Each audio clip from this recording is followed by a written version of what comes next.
The little tree by the old road fence grew in the summer sun. "I want to grow tall," said the little tree, "and growing is so much fun."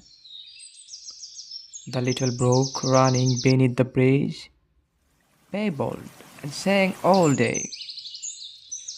"I want to become a river," it said, "so I am hastening on my way."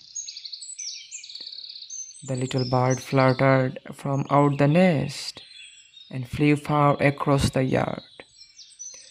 "I will be a big bird," said she, and twittered, "if each day I try real hard."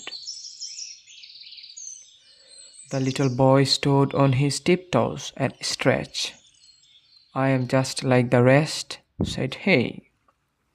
"I want to grow up and see the big world, and the sooner, the better for me."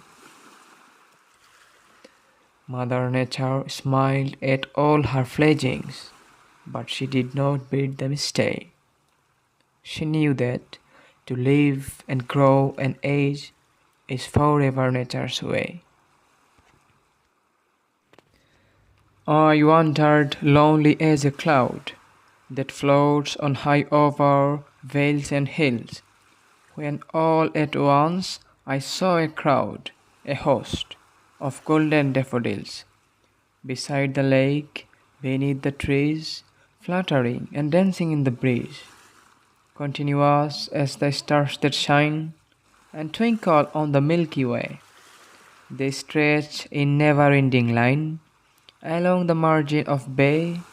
10,000 saw I at a glance, tossing their heads and sprightly dance. The waves beside them danced, but they outdid the sparkling waves in glee. A poet could not but be gay. In such a jocund company I gazed and gazed, but little thought what wealth the show to me had brought.